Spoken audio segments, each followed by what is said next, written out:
Alaska से वापसी के बाद एक्शन में पुतिन नजर आ रहे हैं। रूस के टॉप अधिकारियों की बैठक की है। ट्रंप के साथ बैठक को लेकर चर्चा हुई है। बताया गया है कि क्या कुछ बैठक में हुआ है और यूक्रेन युद्ध को लेकर रणनीति बनाई गई है कि अब आगे रूस क्या करेगा, इस बात की रणनीति बनाई गई है।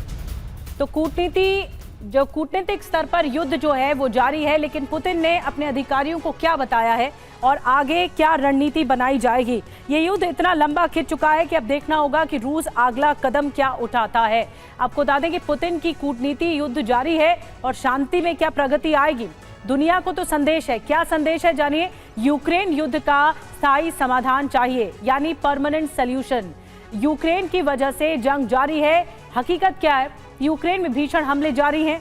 रणनीति क्या होगी। अलास्का से लौटने के बाद अहम बैठक की है पुतिन ने की है और पुतिन की ओर से अगला कदम क्या होगा ये देखना होगा। टॉप अफसरों को युद्ध के समाधान पर बताया गया है। एक और बड़ी खबर आपको बता दें, कल की बैठक से पहले यूक्रेन की रूस को बड़ी धमकी। पुतिन को युद्ध की कीमत चुकानी होगी।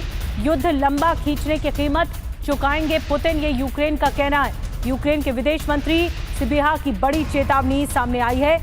यूएस रूस पर आंख मूंद कर भरोसा न करे, ये यूक्रेन का कहना है।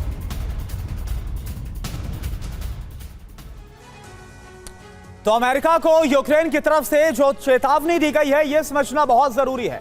क्या चेताया जा रहा है ज़ेलेंस्की की तरफ से डोनाल्ड ट्रंप को, यह आप जानिए। पहली बात क्या है, रूस पर भरोसा करने की गलती ना करे ट्रंप, ये साफ तौर पर ज़ेलेंस्की बोल रहे हैं। पुतिन को युद्ध लंबा खींचने की कीमत अब चुकानी पड़ेगी, यानी कि रिवॉर्ड नहीं दिया जा सकता है, क्योंकि ज़ेलेंस्की और यूरोप ये मान रहे हैं कि अगर टेरिटरी जाती है रूस के पास तो ये बड़ा रिवॉर्ड होगा। पुतिन के असली इरादे उनकी हरकतों से साफ जाहिर होते हैं, यानी कोई कॉन्फिडेंस ज़ेलेंस्की को नहीं है। आतंक और आक्रमण खत्म नहीं करना चाहते हैं पुतिन, यानी कि अगर बातचीत हो जाए तो उसके बाद भी पुतिन रुकेंगे, इस बात पर कोई विश्वास ज़ेलेंस्की नहीं जता पा रहे और इसी को लेकर वार्न किया गया है।